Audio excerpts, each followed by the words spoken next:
eu já te conheço, né? Mas como tem pessoas que não te conhecem, eu gostaria de começar pedindo que você se apresente, me fale a sua idade, de que cidade você é. Sim. Meu nome é Denner, né? Eu tenho 24 anos de idade. Eu sou lá do Mato Grosso do Sul, do interior, Três Lagoas, Mato Grosso do Três Sul. Lagoas. Isso. Uma cidadezinha bem pequenininha. E você viveu como transexual durante quanto tempo? Durante 7 anos da minha vida eu vivi como transexual. Na adolescência, né, a gente começa A se sentir diferente? a se sentir diferente, falar assim, mas o que está acontecendo, né?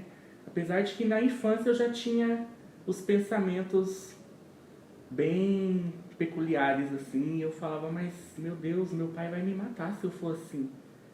Porque ele odiava, sabe? Ele falava pra mim com tanto ódio. E aí eu falei, meu Deus, mas eu me identifiquei com isso. Mas aí chegando na adolescência, que foi a fase onde eu perdi minha avó, eu comecei a lidar comigo mesmo, né? Sim. E foi quando tudo começou a acontecer.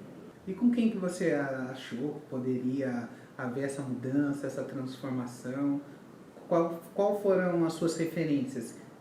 Quem foi o seu referencial de transexualidade? Sim, eu tive contato com algumas travestis e transexual da minha cidade, que eu me aproximei bastante, né? Inclusive teve uma que foi a que me tratou hormonalmente, né? Ela pegava os hormônios para ela e me dava um pouquinho. Então ela foi me dando as dicas, foi me dando quais as injeções que eu deveria tomar, quais os comprimidos. E eu também comecei a ouvir muita música pop, essas coisas que fascina, né? E eu via aquelas mulheres exuberantes, eu falava que eu queria ser igual a elas. E aí tinha uma cantora que, inclusive, o nome, né, que eu tive foi de uma cantora que eu era extremamente fã. E aí veio dessas pessoas, assim, que foram as que se relacionaram Sim. mais lá da minha cidade. E quando você viveu como transexual, tendo um pai, por assim se dizer, machista, qual que foi a reação dele de saber que o filho tinha virado antes uma filha? Sim. O meu pai foi até engraçado, porque eu achei que ele realmente ia quebrar minhas pernas, porque ele falava que se eu virasse isso, ele ia quebrar minhas pernas, ou ia me matar, que isso não se faz, isso não é escória, onde já se viu. Porém, quando ele começou a ver as transformações, porque eu nunca cheguei nele e falei, pai, eu vou fazer isso. Eu comecei a fazendo devagarzinho, tomando hormônio, começando a usar roupa feminina, e ele foi levando, até que quando foi ver já estava assim. E isso quebrou ele no meio, né?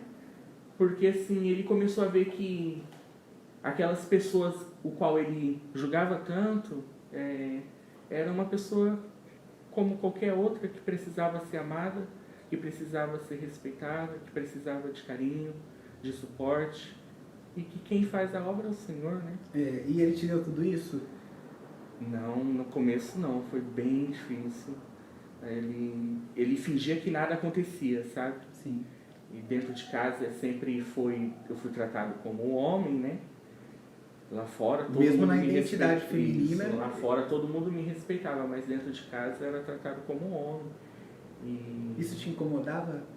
Me incomodou no começo, mas depois eu entendi que é complicado também pra ele. Eu tenho que entender o lado dele também. Sim. Você entendeu? E o relacionamento com a sua mãe? A minha mãe é o amor da minha vida. Ela, em todo momento, ela não aceitava. Ela deixava claro isso, que pra ela isso não estava correto. Mas em momento algum ela me abandonou, ela deixou de falar como eu queria. Ela era a única pessoa que em casa me chamava pelo nome social, né? Então assim, ela chorava, né, no quarto sozinha, mas quando estava comigo ela sempre demonstrou assim força para poder estar do meu lado. A minha mãe foi. E sua mãe é uma mulher de fé? A minha mãe é uma mulher de fé. Minha mãe é uma mulher de fé. Sempre foi, ela deu uma afastada, mas hoje, graças a Deus, ela está bem nos caminhos do Senhor, buscando cada dia mais. Então você diz que esse relacionamento, talvez aquele relacionamento que você gostaria de ter tido mais profundamente com o seu pai, você acabou desenvolvendo mais com a sua mãe por conta de referência? Sim, sem dúvida. A minha família, a maioria da minha família é homem. São homens, né? E assim, a minha mãe, ela sempre esteve comigo. A minha tia também era uma mulher que foi a minha mãe também. Eu sempre me dei melhor com elas, porque da nossa casa, a gente é muito ignorante. E por ver certas coisas em casa, ainda quando criança, brigas e coisas que foram complicadas para uma criança ver, né? Então mexeu muito comigo. É muita coisa, assim, né? É uma família muito desestruturada, é uma família que não tem uma figura paterna tão forte, tão respeitosa, tão amorosa. Mas hoje, graças a Deus, as coisas estão mudaram e estão mudando, e né? estão mudando. Interessante. E quando começou a fé? Quando a fé brotou no seu coração? Quando que você se viu e não quis mais continuar vivendo como você vivia? O que não estava bom que você decidiu deixar? Sim. Na verdade, na minha cidade eu era, pela classe ali LGBT, eu era conhecida como a travesti, a transexual mais bonita de Três Lagoas. Né? Tinha um corpão, tinha o cabelo bonito, e tinha o rosto, tudo, era tudo muito bonito. E eu construí um império com isso, porque a minha vaidade, eu era uma pessoa com a vaidade lá nos céus. Então eu amava isso. Ou nas trevas, né? Exatamente. É o mais correto a se dizer. Então, assim, eu amava tudo isso. Eu amava os olhares. Só que eu via o meu irmão, ele cristão. Sim. O meu irmão, eu tava me arrumando para ir para as festas, porque eu vivia em festas em prostíbulos, festas em sítio, em rancho, sabe? E era sempre de madrugada que começava. Então eu ia me arrumar, o meu irmão tava chegando em casa. Aí eu ficava, porque eu falava assim, mas como que pode, né? Crente não tem vida, crente não faz nada, crente só é tudo um povo chato.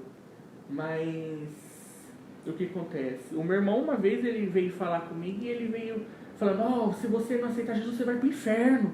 Esse jeito que você tá aí, você vai pro inferno, você vai morrer e vai direto pro inferno. Você acha que Jesus gosta do seu jeito que você é? E nós discutimos muito feio nesse dia. Até porque eu achava que Jesus, que eu nasci assim. Falei, não, eu nasci assim, esse sentimento, como que pode? Desde criança, eu nasci assim, e Jesus, ele me ama do jeito que eu sou, e eu sou abençoado assim. E depois desse dia, ele ficou um tempo sem a gente conversar a respeito disso, mas ele começou a me tratar diferente, ele começou a me amar. Aí ele começou a dar o amor, atitudes de amor, em vez de falar com agressividade. E a gente começou a ter um relacionamento mais de intimidade, sabe? E foi aí que eu comecei a questionar ele sobre Deus, sobre o que ele achava, como que era. E aí começou tudo acontecendo, através do meu irmão ministrando na minha vida, com muita sabedoria. As coisas foram caminhando. Então, de início, a palavra dele foi algo que gerou em você um pouco de medo. Sim. Né? Te gerou pensamentos. Ainda que a gente pode definir assim, que um temor não seria todo esse medo exagerado, né? Como as pessoas imaginam, Sim. né? Porque o temor, ele te remete mais também a uma questão de reverência. Sim, e entender realmente que nós temos o nosso lugar e existe alguém que está acima da gente, sabe? É entender que existe Deus mesmo. E o interessante é que há uma inversão aqui. Porque então, se você pensa em relacionamento por conta do medo, agora está sendo ensinado para você que existe um relacionamento com Deus através do amor. Do amor, da intimidade, do buscar. Que é um relacionamento diferenciado. Porque as pessoas pensam o quê? Por que eu tenho que servir esse Deus? Só porque eu tenho medo de ir para o inferno? Uhum. Quando na realidade o que as pessoas não conseguem compreender, Denner, é que nós servimos a esse Deus que se revelou, que se apresentou, que ele se definiu na história, ele quis se mostrar na história, nós nos relacionamos com ele porque nós aprendemos a amá-lo. E ele faz parte da nossa vida, da nossa existência e de tudo que nós somos. Então o céu ou o inferno é indiferente quando nós queremos estar com ele. Porque querer estar com ele não é na eternidade só. É estar aqui hoje, aqui agora. E poder desfrutar disso. Não é dizer eu sei que Deus me ama. Saber que Deus te ama, ok, ele tem essa característica do amor. Mas agora, desfrutar desse amor e amá-lo também é uma outra questão. Sim, exatamente. Inclusive, algo que eu sempre falo é que na minha casa todo domingo eu convidava 30 pessoas para estar jantando comigo. Porque chegava o final de semana, eu me deitava para dormir e era terrível. Porque eu me deitava e sentia um vazio muito grande. Eu sentia que parece que eu ia morrer. Era uma depressão muito grande, assim, era algo que mexia muito comigo e me incomodava demais. E eu estava rodeado de pessoas. Mas mesmo assim, quando todas iam embora, eu ficava, meu Deus. Só que hoje, depois que eu conheci ao Senhor, depois que eu me entreguei ao Senhor, na maioria das vezes eu estou em solitude, eu estou sozinho, eu estou com os meus pensamentos levados aos céus, ao Senhor. E eu nunca estive tão bem, eu nunca estive tão cheio da presença do Senhor, assim, que lança fora todo o medo, que lança fora todo esse buraco que há dentro, sabe? Esse buraco que só é preenchido com a presença de Deus, através do seu Santo Espírito. E quando foi o momento da mudança geral, né? Quando foi o momento da conversão, dessa mudança de pensamento, dessa mudança de vida? Sim. A princípio, o Senhor começou a falar comigo porque o meu irmão falou assim: olha, você tem tantas questões, você me questiona sobre tantas coisas. Por que você não começa a orar ao Senhor em relação a tudo isso que você me pergunta? E outra, pega uma Bíblia e começa a ler, porque eu gosto muito de ler, né? E o meu irmão falou assim: pega a Bíblia e começa a ler ela. Sem nenhum tipo de propósito, só leia. E o Senhor, ele vai falar com você, pode ter certeza disso. E a partir daí eu comecei a falar, vamos ver, né? E aí eu fui começar a ler, fui começar a orar. E as coisas começaram a ficar diferentes. Porque eu ia me maquiar para sair, eu me olhava no espelho e eu me incomodava comigo mesmo. Falava, mas o que está acontecendo?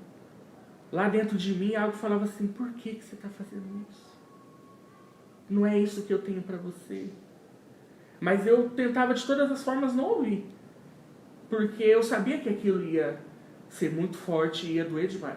E eu não sei se eu estava preparado para isso. Eu não sabia.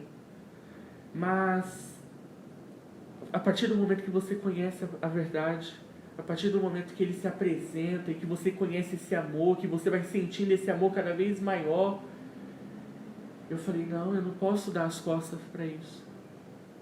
O meu irmão me falou que ele ia se apresentar a mim e ele se apresentou. Que hoje eu preciso saber o que ele quer, porque até hoje eu vivi o que eu quero.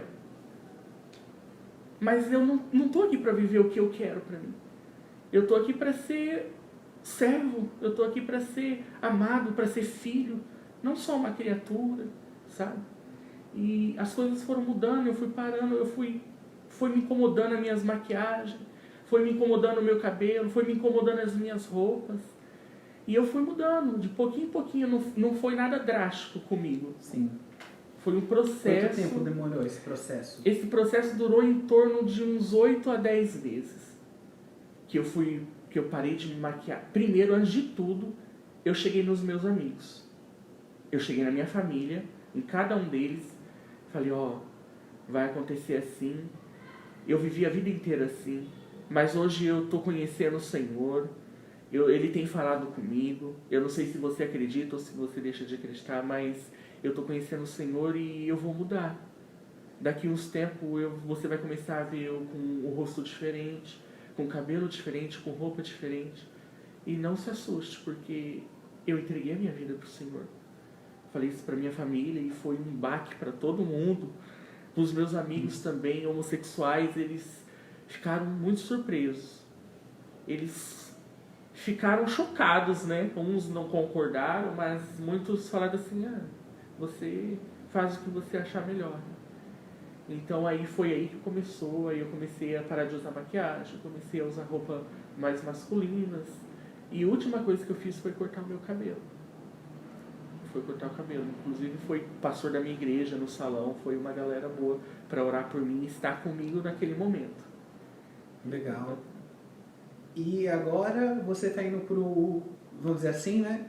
Pro último momento, tem alguma coisa ainda que falta, né? Deixar de te incomodar, né? Sim. Porque ficou algumas consequências. Sim. E você está aqui para isso, né? Sim. Você está prestes para fazer uma cirurgia? Nós estamos, não? Nós estamos. Estamos prestes a fazer isso, né? Hoje é segunda-feira, dia 17 de junho, e amanhã, dia 18 de junho, vamos estar ali, né? Para poder fazer essa última passagem, né? Esse último período, com a graça de Deus. Deus nos auxiliou e você tem esse percurso para fazer. Como que está o coração? Eu estou muito feliz, muito feliz.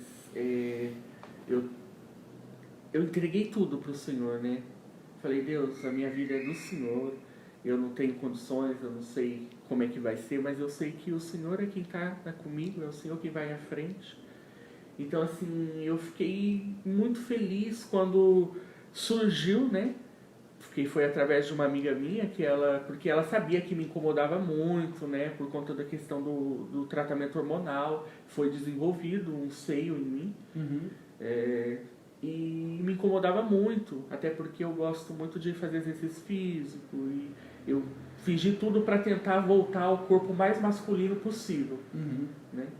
Então, começava a doer demais e não perdia e ficava... E aí ela entrou em contato, foi ela, a Olivia, uma amiga minha, ela entrou em contato com o pastor Anderson através de um comentário e ele viu e aí desenrolou se prontificou. E hoje nós estamos aqui, amanhã é dia de entrar na sala de cirurgia para honra e glória do Senhor Jesus. Eu vou te desejar boa sorte. E eu também vou te desejar boa sorte. Você tem uma ótima cirurgia, tenho Amém. certeza que pessoas podem se identificar com o que a gente conversou. Sim. Aqui, né? Sim. É inevitável que isso aconteça. E a gente quer gerar essa identificação, né? Sim. Que as pessoas entendam que existe uma vida além da transexualidade, existe uma vida além também da homossexualidade. Sim. Né? Nós acreditamos que há a possibilidade de viver uma nova vida. Sim. Só não há possibilidade de viver novas coisas uma vez que você morreu.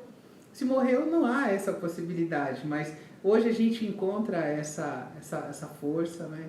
Jesus nos deu essa capacidade hoje, né? Eu digo sempre que é muito engraçado em algumas coisas, mas é muito real. Aquilo que você não pode dizer não, você é escravo. Então hoje a gente consegue olhar tanto para a homossexualidade, para a transexualidade e dizer não, porque nós não somos escravos disso. E é muito engraçado, né, que as pessoas querem muitas das vezes comparar. Você consegue mudar a cor da sua pele, né? Mas as pessoas infelizmente não conseguem entender que a cor da nossa pele é biologia e a nossa sexualidade é comportamento. Marcelo Messa.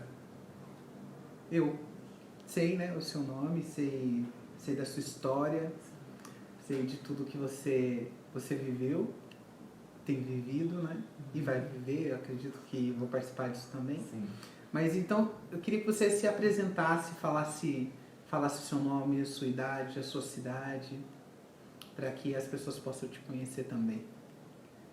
Então, meu nome é Marcelo, né? Eu tenho 27 anos, sou da cidade de Rondônia, Porto Velho. Marcelo, você viveu a transexualidade, né? Sim. Você passou quantos anos na transexualidade? Então, eu passei 11 anos, né? 11 anos. Comecei com 16, né? E com 17 anos, né, eu caí na droga, na pedra, né? No crack. No crack. Muito novinho, né? Muito novinho. Assim que eu conheci a rua, né, através de outros travestis, né, que me levaram, até então eu não conhecia, só tomava hormônio, ficava em casa, tinha uma vida normal, assim, digamos, né? Mas você começou a tomar hormônio, como você descobriu o hormônio? Eu não me recordo bem, assim, como que eu descobri, né? Eu sei que tudo assim aconteceu depois da perca que eu tive da minha avó, né? Que gerou ali uma certa revolta, né? E eu decidi realizar aquele desejo que eu tinha no meu coração, né? Que era se tornar uma mulher, se tornar um travesti. Né? E a partir daquele momento, dessa idade, eu comecei a tomar hormônio. Fui na farmácia, tomei o primeiro hormônio e dali eu comecei. Você não nasceu desse jeito, você está dizendo, ou você sempre se identificou assim, você acredita, né, que isso possa ser algo que uma pessoa desenvolve a partir do seu nascimento? Então, eu acredito que esse sentimento gerou em mim a partir dos 7 anos, né? As outras crianças um pouco maiores que eu, né, abusavam, né, ameaçavam. Aqui você está falando de um relacionamento sexual precoce, né? Isso. Mas agora, com essa idade, você se olhava, se via uma menina, uma mulher em si, ou você se via simplesmente um garoto homossexual, né, que ou despertou em você uma homossexualidade, que fez com que você sentisse desejo por homens, talvez mais acolhimento, né? Eu tinha o desejo mesmo assim o sentimento que eu era uma mulher mesmo. Não tinha o pensamento que era de ser menino, mas sim se vestir de mulher. Entendi. Eu não vou correr muito o assunto, né? Mas eu poderia dizer assim que ninguém forçou você a ser mulher. Não. Eu já tinha isso dentro de mim. Então já era uma coisa que tinha a ver com como você se enxergava no mundo. Uma pergunta aqui, né? Para você, né? Já tenho feito algumas, mas para eu entender. Porque quando eu olho para minha história, né, Marcelo? Eu lembro que eu não tinha capacidade de me olhar no espelho e me ver quem eu era. Então, até os 15 anos, enquanto eu não fiz a transição, que eu passei, né, do masculino para o feminino totalmente, eu não tinha identidade física mesmo, não conseguia me enxergar, nada era funcional, meu rosto não tinha harmonia, nada parecia que eu não tinha existência, que eu era até aquele momento um fantasma. E agora, depois que o cabelo cresceu, depois que o rosto começou a mudar, parece que ali eu me descobri, eu falei, aqui é o meu verdadeiro eu. Você teve essa impressão, essa sensação alguma vez, depois da transição? Depois assim que eu me tornei? Sim. Ou enquanto você estava se tornando naquela... Porque eu lembro na minha idade de transição, dos 15 para os 16 anos, eu lembro que eu ia para a escola de manhã, estava no primeiro ano, mas em compensação à noite eu me vestia de menina toda noite. Então de noite eu me vestia de menina e de dia eu era um menino. E até que um dia eu cheguei e entrei num conflito. Eu falei, quem sou eu? Eu sou o Robert ou eu sou a Sabrina? Quem vai dominar aqui? Então parecia que era uma luta muito profunda entre duas verdades ou duas realidades que estavam ali o tempo todo querendo, né, um tomar o lugar do outro, sim. Não é que são dois personagens, mas me parece como que duas histórias distintas. Até que quando eu decidi ser Sabrina mesmo, foi um momento que ali de uma vez por todas acabou, o fantasma deixou de existir ali, existir completamente. Você sentiu mais ou menos assim alguma vez? Então, assim, eu decidi, eu não tive aquela fase assim, como eu posso dizer pra você, gay, né? Eu já tive a fase assim, quis me transformar mesmo em mulher por completo, né? Comecei com o cabelo curtinho, né? E fui deixando o cabelo crescer. E aí foi aumentando mais aquele desejo. Entendi. E aí você automaticamente teve que ganhar dinheiro. Então, foi. E você foi viver da prostituição. Fui viver da prostituição. E o tempo na prostituição? Hoje, você quando olha para trás, quando você pensa... Existem muitas meninas hoje que a gente sabe estão na prostituição.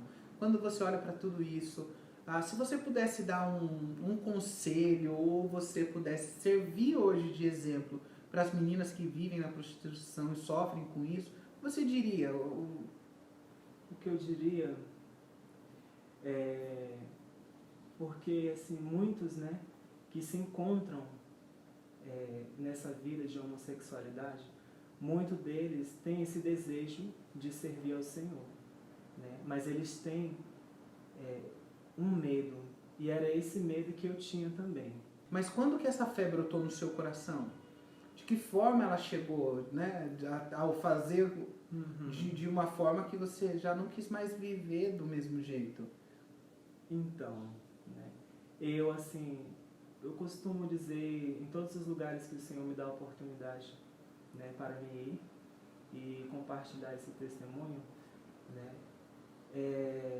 por mais que eu estivesse naquela vida ali, mas no fundo do meu coração eu tinha a certeza que tudo aquilo ali seria passageiro, e foi. E eu sabia que um dia, só não saberia quando, mas sabia e tinha certeza em mim que eu não ficaria velho numa beira de uma esquina me prostituindo. Né? E meus amigos até costumavam brincar comigo, né? Ah, Marcelo, você vai ficar velho numa esquina, o que você vai fazer da vida? Eu falei, não, eu não vou ficar. Quando eu estiver se aproximando da minha certa idade, né, eu vou para a igreja.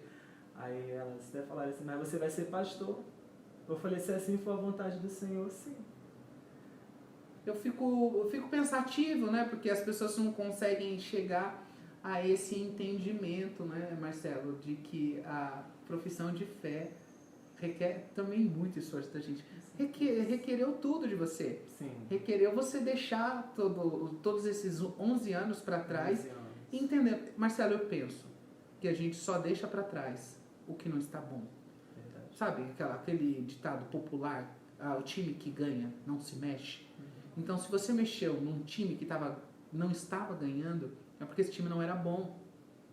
Então, não foi capaz de produzir no seu coração toda essa satisfação, né? Toda aquela satisfação necessária que você tinha para a sua vida, toda a felicidade necessária para a sua vida. Porque se a gente perguntar quanta dor você sofreu no meio do caminho, e quantas perdas, né, você sofreu no meio do caminho, quantas pessoas que não estão mais aqui, quantas amigas que morreram, né, de forma trágica talvez, né, que a gente perdeu nesse meio caminho. E as pessoas não têm coragem de assumir isso, né? Só a gente que viveu na rua, né, desde pequeno, a gente entende o quanto realmente que a gente olha para a nossa vida e fala, Deus, obrigado pela oportunidade de viver uma nova história. Né? E você está aqui revivendo essa nova história. Sim. Ainda tem a próxima malha, né? E hoje é dia 17 de junho, amanhã é dia 18 de junho, nós estaremos ali às 7h30 da manhã para realizar essa nossa cirurgia. Estamos juntos nessa, com a graça de Deus, com a ajuda dos irmãos. E é mais um passo, né, para você afirmar de uma vez, mais uma vez, de uma vez por todas também, o que você é. Você é quem Deus fez você para ser. Né? E chegar nesse lugar de ser o que Deus desejou para você hoje é enxergar que a gente perde a autonomia do nosso viver. Aquilo que Jesus disse, aquele que deseja vir após mim, negue-se a si mesmo, toma a sua cruz e siga-me. Então aqui existe uma questão simples, transexualidade ou ser um cristão? O que você me diz, Marcelo? Hoje eu digo ser cristão, servir ao Senhor, né? Como você disse, né? Como a palavra do Senhor nos diz, né? Que nós devemos nos negar, né? Negar o quê? Negar as nossas práticas, as más escolhas, né? Que um dia a gente fez e que hoje nós estamos aqui, você, eu, né? Como testemunho que para Deus nada é impossível quando a gente se entrega de corpo e alma. E o ser humano, ele julga a aparência, mas o Senhor, ele vê o nosso coração, ele vê o desejo, a sede, a fome, que eu e você, e que muitos até que se encontram na homossexualidade tem essa sede, mas não tem coragem, não tem essa força. Mas Jesus, ele pode conceder essa força e essa graça, porque é Ele que nos dá a vitória e é Ele que vai na frente pelejar por nós. Amém.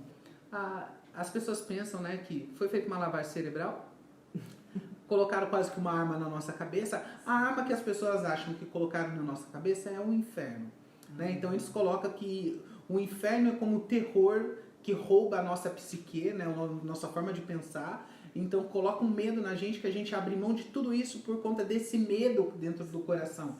Mas não foi isso que aconteceu com você? Não. Foi ao contrário, pelo que você está me dizendo? Sim, justamente, né? Eu costumo dizer assim, né, que a gente não tem que vir pelo medo, não pelo medo de ir para o inferno, mas nós temos que vir pelo amor, por esse amor, né? Porque nós amamos ao Senhor, e não porque nós temos medo, mas sim porque a gente quer servir a Ele, nós queremos ser servos sobre essa terra, e nós queremos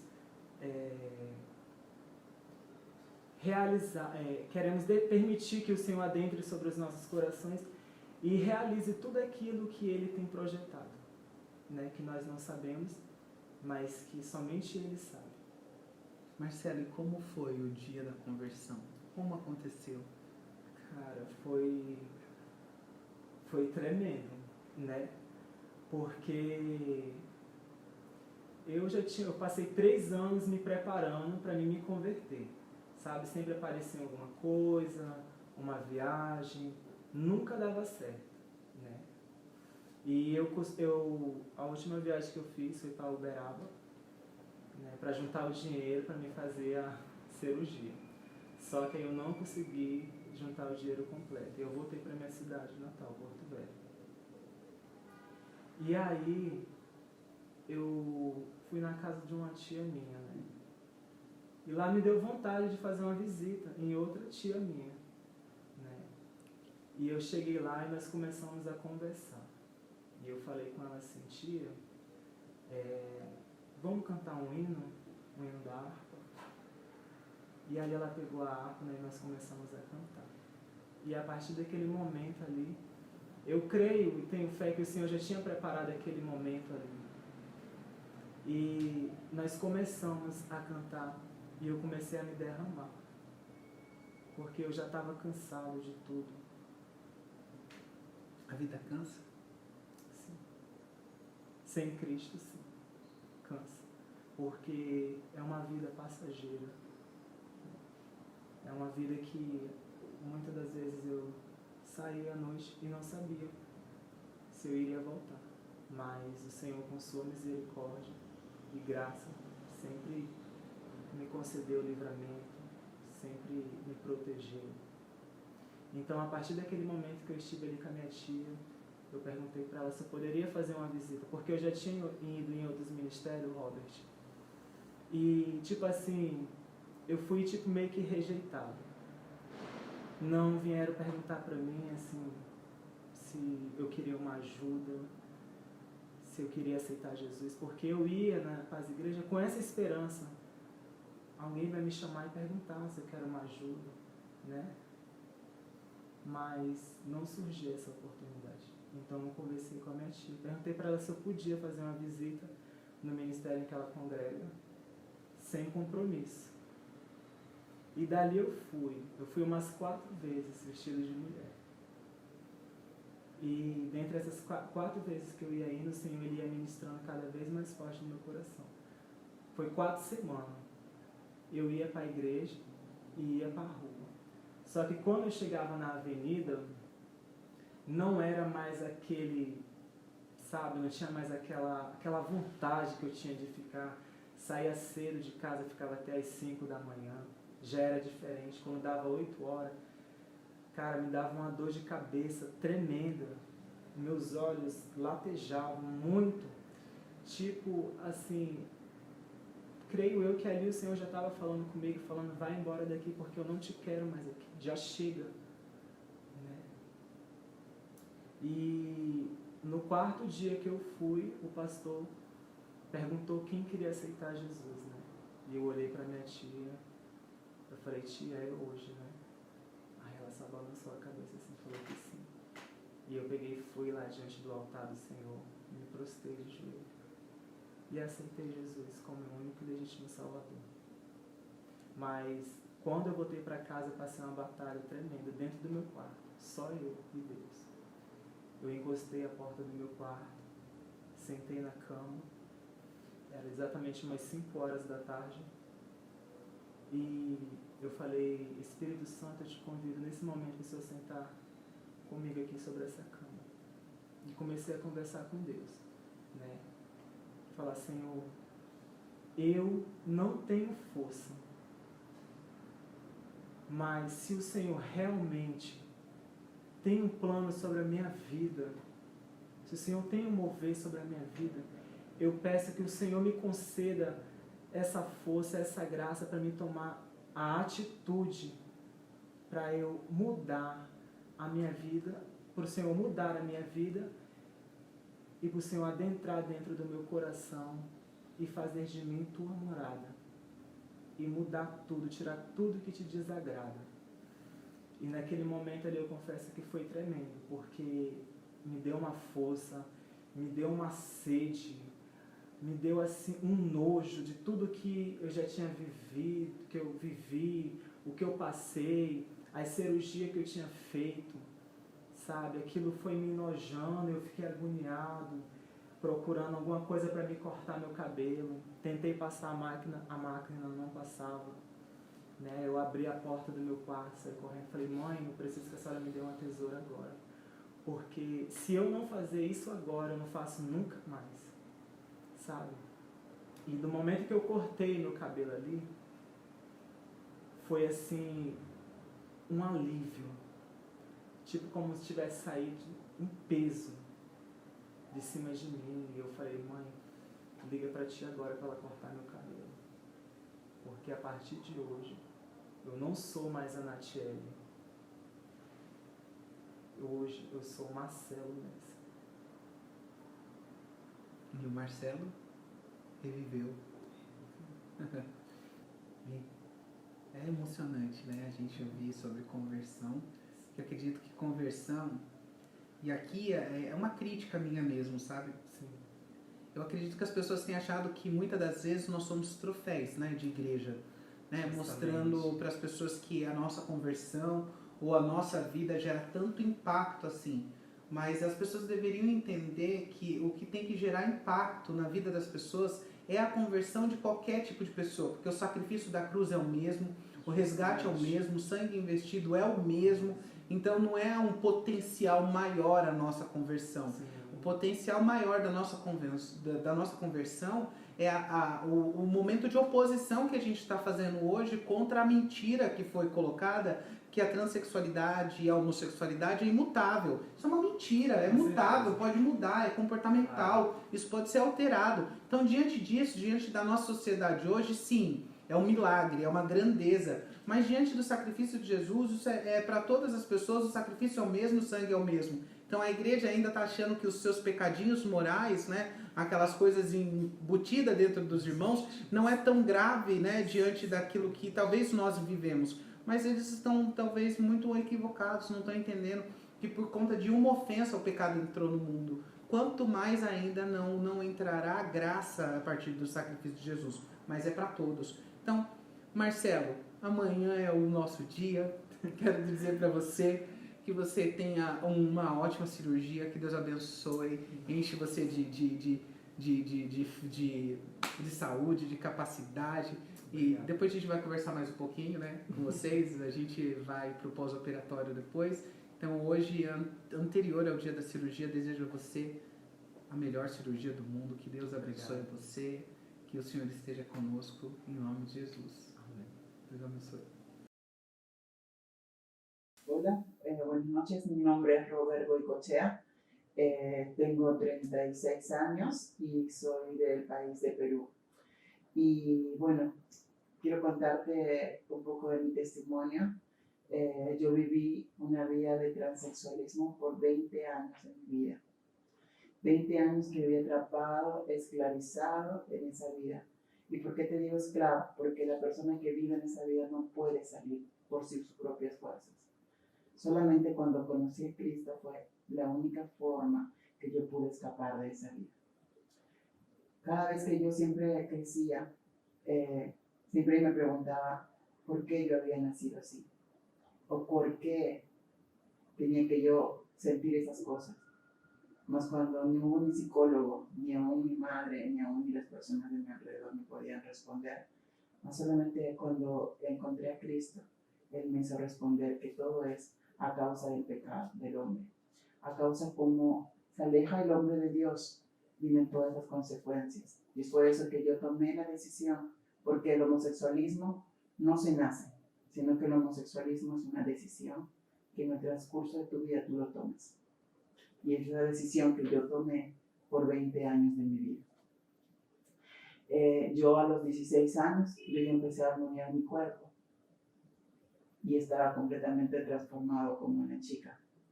A los 17 años yo viajé a Europa y fue ahí donde yo empecé a prostituirme, empecé a robar, ¿no? Y a tantas cosas más, porque esa es la vida de un homosexual, lamentablemente. No hay homosexual en esta tierra que pueda decir que sea feliz, porque no lo hay.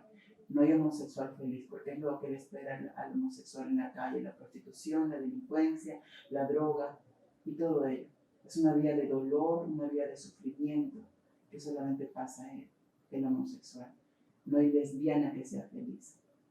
Y es por eso que yo soy una persona, un sobreviviente de esta ideología de género, que estoy aquí para decirte que verdaderamente no es verdad. Solamente es una mentira, una falsedad, una vanidad que nos ha engañado Satanás para atraparnos en esa vida y condenarnos a la vida, a la condenación eterna.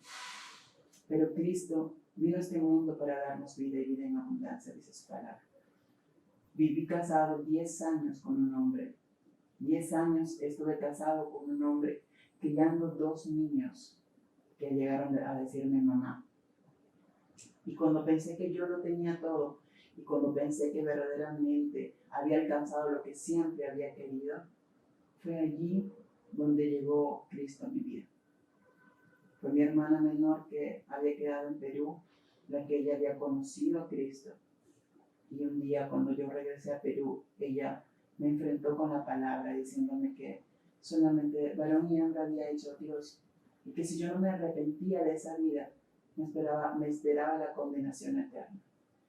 Y como dice la Escritura, la palabra nunca vuelve vacía. Fue algo como una espada que entró en mi corazón, que quizás de repente me lastimó un momento, pero que a la misma vez me consoló y me dijo que tenía esperanza, porque su palabra dice que todo aquel que en él cree no es condenado, pero el que no cree ya está condenado. Y fue así que el Señor permitió que yo siempre ese temor en mi corazón. Y se cumple la Escritura donde dice que el temor de Jehová es el principio de la sabiduría. Yo empecé a temer en mi corazón y decía, Dios, yo no me quiero ir a ese infierno. Y si verdaderamente tú existes, entonces dame la oportunidad de salvarme. Entonces yo le entregué mi vida a Cristo. Porque verdaderamente, por más que yo tenía todo lo que había alcanzado en esa vida, dinero, un hombre que me amaba, 2 niños que me decían mamá, una familia, no era feliz. Porque como te dije desde un principio, no hay homosexual, no hay transexual, no hay gay, no hay lesbiana que sea feliz. No lo hay. Y porque la verdadera felicidad se llama Jesucristo. Y yo le entregué mi vida a Él. Y fue un proceso de 1 año, yéndome vestido de mujer a la iglesia. Y a decirle, Señor, ayúdame. Y muchas veces me decía, Dios, por favor, ya no puedo más. No puedo dejar a esta familia, no puedo dejar a este hombre, no puedo dejar a estos niños. Acaba con mi vida, me decía. Pero en medio de la oración Dios me decía, yo estoy contigo, resiste un poco más. Y seguía adelante,